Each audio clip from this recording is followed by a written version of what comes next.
More than 2.5 million viewers regularly tune into Twitch, the gaming video streaming platform, to watch Hasan Piker, an online personality who has been dubbed the Joe Rogan of the left.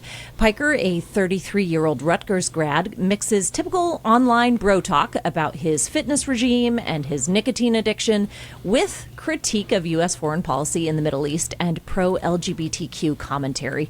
As you might expect, he's got just as many fans as haters. Russell, as we think about Hasan and his influence, he positions himself as this sort of new kind of alpha dog, to use the far-right masculinity parlance. Help me understand what he's trying to do, and what do you think people love about him? Well, I think part of what his fans love about him is the medium itself. I mean, if you think about the way that Twitch works, it's almost like sometimes if you're wanting to have a really difficult conversation with someone and you do it while you're driving, because you can kind of be doing other things and looking ahead, and there's a little bit of an indirectness that can help with that conversation. Twitch streaming does something like that. It's a kind of multitasking way of receiving content, and so in that sense, it's ingenious. I think the other thing is that he's fitting into a pre-existing category. I mean, when you said he's trying to be the Joe Rogan of the left, the previous Joe Rogan of the left was Joe Rogan. Mm-hmm. Joe Rogan has only reinvented himself in a MAGA adjacent kind of way over the last 2 years at the most. So he's fitting into a certain kind of expectation that people have, and I think what he's doing is the reason that I think there are a lot of people on the left who are looking to Piker to say, how do we do this, is not just that he's reaching a young audience, but also because he's breaking through this. We've kind of had this flip over the past 30, 40 years of the left as the kind of, we're the rebels, aren't we naughty, we're coming against all these old moral rules. And now that's the right that does that. They're the transgressors, and they're the, and the left are seen as the Puritans and the scolding sort of schoolmarms. He's trying to break through that. So I think you take those two things and add to it saying shocking things for the sake of attention getting and clout, and it fits perfectly with the vibe right now. Mike, his main audience is millennials and Gen Z. I mean, it's people who are just a little bit older than we are. And when I think about my generation, they're less politically engaged than previous ones. Do you think he is capturing an audience that's already on Twitch, or is he bringing new audiences to him on his platform? I don't know the answer to that question, to be honest with you. I don't feel like I know enough about Twitch to say one way or the other who's there in the first place and who's coming there. This Times profile of him did give the breakdown of the audience. 70% of his audience is men. These are young. 40% of his audience is gay, or identifies as an orientation other than straight. So this is a progressive audience in the first place. I would venture to guess. I don't know that this is a person that's going to convert anybody to his ideology. What I think is exactly right that Russell just said is he is very, very interested in being a provocateur. He's very interested in saying things that are shocking and saying things that would sort of go against the mainstream consensus of one form or another in order to, if nothing else, get eyeballs on him. Is that converting anybody? I don't know. It's, to me, the correct parallel for someone like Hasan Piker is not Joe Rogan, who's got this massive audience and, yes, indulges in conspiracy theories and that sort of thing. Rogan is provocative, but I wouldn't personally identify Rogan as a provocateur. That's not primarily what he's there to do. Rogan's conspiracy-minded. He's gossipy. He's a celebrity. He gets out of his depths in all kinds of different ways. I think a better parallel, though, for Piker is somebody like on the right, like a Joel Webben, one of these right-wing Christian nationalist types that's deliberately doing race-baiting stuff, and it's doing racist stuff, that's doing anti-Semitic stuff, that's making friends and allies with open anti-Semite, pro-Hitler apologists, and that sort of thing. Hasan Piker is platforming people who are apologists for the Houthis, apologists for Hamas. This is not, this is whatever's inside the Overton window of sort of normie America. Piker is well outside of that, unless you're in this very narrow bandwidth of progressivism that's going to send you to a march at Columbia waving a Hezbollah flag. Mm. Russell, what do you think Hasan Piker tells us about why young people overwhelmingly voted for Donald Trump? Well, young people did not vote overwhelmingly for Donald Trump. What we saw was young people voting pretty solidly against Donald Trump. The difference being that there was a gender gap.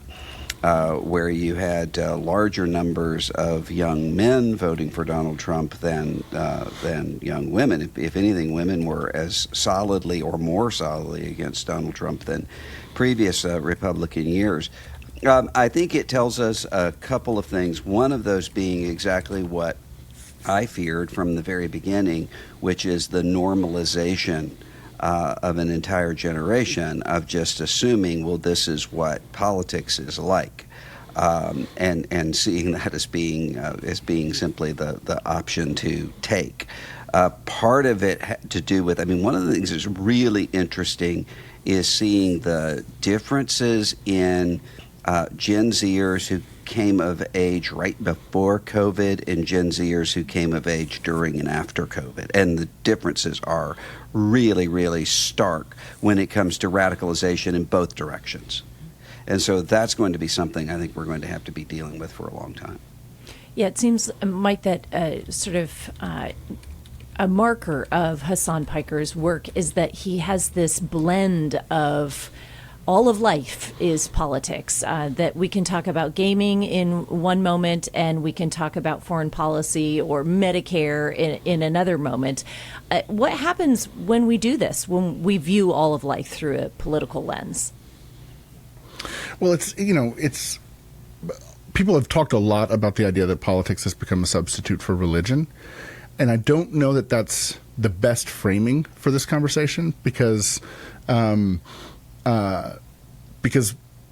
what it actually is it's as I see it what it actually is it's that people are running to politics because of the lack of meaning that they have in their lives.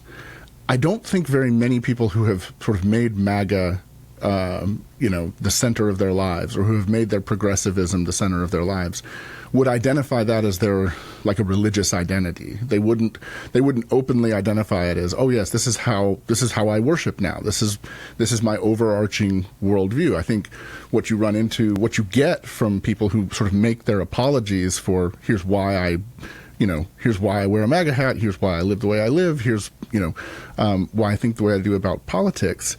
It really comes down to pragmatic ideas about how the country should be, how the world should be, what is justice, what are these various things. There are a lot of religious overtones for all of that, and I get why people sort of want to make the parallels, but I think the fact that it is such a flawed way, that it's such a failing way of providing the kind of meaning that religious identification, that religious belief actually does, is self-evident in the fact that there's really, particularly on the right these days, like there is no central ideology. There's no system of beliefs that sort of holds the whole thing together in a coherent way and says this is what we care about. And in a way, Hasan Piker represents that perfectly for the problem of progressives as well. Progressives care about human rights. They care about human dignity. They care about the dignity of, the freedom of choice for women when it comes to abortion and birth control. They care about trans rights and LGBT rights. Piker has made it his role as a quote unquote ally of LGBT folks a huge part of his own branding. And he's spoken at events for these things. He's been recognized for his advocacy for these things. And yet the same guy who's making those arguments is vehemently anti-Israel and propagating pro-Hamas and pro-Houthi propaganda. Those are Islamist fundamentalist regimes where LGBTQ folks get thrown off rooftops on a regular basis. The one country in the entire Middle East that you could call an LGBTQ ally is Israel itself. So the logical inconsistency that comes with making politics the center of our lives, and particularly making the kind of tribal politics that dominates our political landscape right now, becomes really self-evident. Same thing's true on the right. The things that we're seeing right now on the right, where people who have hated tariffs for 50 years are all of a sudden very, very pro-tariff, it's because you have these thin bonds. Just to close the thought, one of my favorite Arendt quotes is Hannah Arendt quotes, is where she actually talks about this. She says, politics is never a substitute for religion, and we're smart to always kind of just make the categories distinct. Yes, people can try and sort of build their lives and find their meaning around politics, but that's like saying, yes, I can drive a nail into the wall with the heel of my shoe. That doesn't make it a hammer. It doesn't make it the proper substitute. And I think that's what we're seeing is kind of this deep dysfunction, this deep illogic, and again, like a really thin layer of meaning and purpose that kind of holds these things together. They're utterly inconsistent. And I think that because of that, they're not durable. What frightens me is what comes behind this kind of deconstruction, this kind of political thinning out. I was listening to someone the other day say, we're kind of lucky that Donald Trump doesn't have like a coherent political ideology and a coherent sort of grander worldview, because if he did, he'd actually be way more powerful and way more compelling with people. And there are people in the wings of MAGA who certainly do have a much more coherent worldview, a much more coherent political, religious, spiritual worldview that could be much more destructive on the heels of this. Or it might work the opposite way. If he had a coherent sort of actual vision and philosophy, maybe like a Ronald Reagan, he actually would be able to know what's going on with the radicals to say, no, we're not, Pat Buchanan, we're not going that direction. Right. But when there's nothing there other than will to power and ego, there's no way to even check. And so the people who actually do care about ideas and care about really, really often noxious ideas keep just moving further and further out with no check at all. Because there's no boss to measure against other than just id. Right. Well, I spent a lot of time, an outsized amount of time, watching Hasan Piker this week in preparation for this conversation. And it's easy for me to watch him and say, well, I'm not that kind of tribalism. I'm the soccer mom tribalism. Isn't that okay? And yet it feels like this is hardwired into us somehow. Russell, where do we see this kind of tribalism originating scripturally? And as we watch it emerge in the human story, what does it tell us about the dangers for all of us, even if we are not the Hasan Piker or the Joe Rogan types?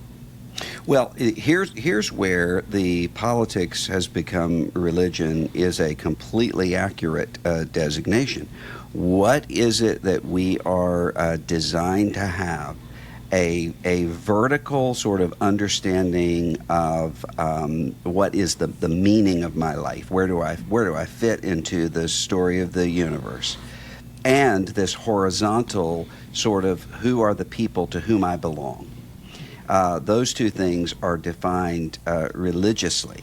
So if you think about, Christian Smith did a study on evangelicalism several years ago about the fact that with evangelicalism, what you have to have is a certain amount of distinctiveness, or else it dies, and a certain amount of engagement and familiarity with the outside world unless it dies. Well, that's true of every religious movement from the very beginning. I mean, the sense of what do you have throughout the Old Testament? A sense of you are my people and I am your God. You are distinct. I have chosen you from all of the other tribes of the world. And you are to be a light to the nations, and ultimately the nations will stream to Zion. That's what we're designed to have. And then when that doesn't happen, we try to find some other way to accommodate it. I mean, that's the principle of idolatry. You want to create something and then try to pretend to yourself that you didn't create it. And that's what politics is. And that's one of the reasons why the end result of it is that you have people completely burned out, because it's like any other substitute. You think at first, well, this isn't working. That means I need more of it. And that means I need more of it. And that means I need more of it. And when it ultimately doesn't do that and it doesn't satisfy, you end up with people just completely burned out. And then what do they conclude? Well, politics doesn't do anything. And therefore, it doesn't matter at all. And that's dangerous, too. And just to tag on to that, I think one of the interesting phenomena around Piker is not necessarily him and his audience. I think it's almost a different question altogether. I think what's really interesting is the stories like the one in the New York Times, where people are going, how do we attract young men to our movement the way that Joe Rogan has attracted young men to his movement? And I think what they see is oh, this guy, he goes to the gym, he works out, he has some of the trappings of sort of this sort of masculine online culture, and that's what we can attract them with that, and then draw them into the political ideology as kind of this sort of secondary layer. And in a way, it reminds me of some of like the worst examples of evangelism strategies that the church has, where it's like you create this sort of patina of similarity to pop culture, and then underneath it's something that's just completely counter to it. Striper. Right. Well, Striper was actually very good, but that's a different conversation. There were a lot of really bad 80s metal bands, but I will stand for Striper. But I want to say this, though, because I think the reason that this is never going to work with a person like Piker is because they fundamentally misunderstand why young men are interested in what Joe Rogan and Jordan Peterson have to say. What young men are interested in Joe Rogan is not his politics. It's not his political ideology. The most attractive thing, I think, to young men about a person like Rogan is Rogan actually pushes this kind of interestingly libertarian message of personal responsibility, have discipline in your life, put down the cupcakes and go to the gym, make yourself better, achieve something, do something difficult, do something hard. And Peterson kind of communicates in the same way.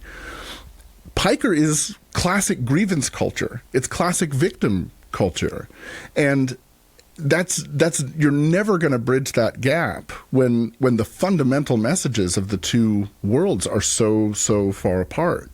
I think there is something true about this idea of do hard things, challenge yourself, get discipline in your life if you want to improve yourself. There's something true about that resonates with people when they latch onto that message. And I think there's a very different kind of much more raw, much more political, much more ideological hollowness in Piker's message. And you're not going to bridge the gap that way. You use that word hollowness, and it makes me think of the pushback that has come from this New York Times profile of Hasan Piker.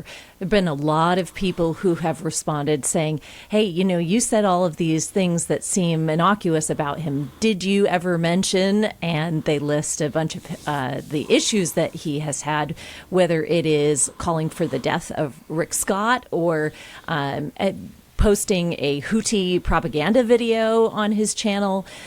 And it seems that we have to remember in all of this that the online culture is at its essence performative, right? That true community requires a kind of vulnerability that can never really be imitated online.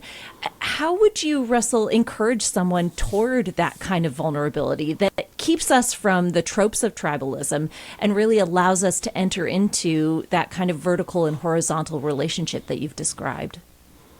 Well, I mean, if you look at what has happened across the board, I mean, so it's not just with Piker, but look at this week. You have the Secretary of Education, who previously was head of the WWE wrestling franchise, writing to Harvard responding with red corrections of the grammatical errors in the letter.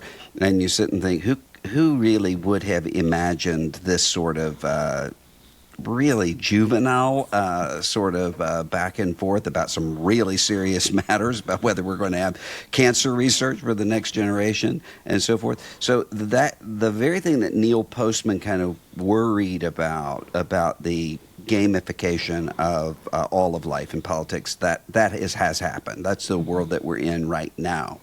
As Christians, we know that's not going to actually work. And so what we have to do is not imitate it, but provide an alternative to it. We have to understand it.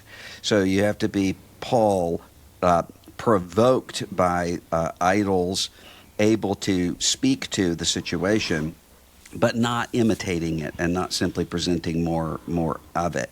And then that means having the kinds of relationships. I mean, one of the things that's really attractive to people about these kinds of figures is I can adopt that person wholeheartedly, every aspect. So you're a Twitch gamer, so am I. You're a pro-Gaza leftist, so am I. You're whatever it is, and I have this complete identification with that person. Well, that only works when you're dealing with a cartoon character. That doesn't work in terms of a real relationship. In a real relationship, we have all kinds of things where we don't line up, we don't agree, and we're able to find that actual point of human connection anyway. And then for Christians to be able to find that point of spiritual connection. So, I mean, a lot of what you have in the New Testament epistles is saying to people, here are all the ways that you are not going to be able to actually get along with one another if what you insist on is conformity rather than unity in the Spirit. That's a very different thing to the kind of expectation we have around us right now. It's certainly a tall order. Russell, Mike, thanks for this conversation. Listen to the full episode wherever podcasts are found.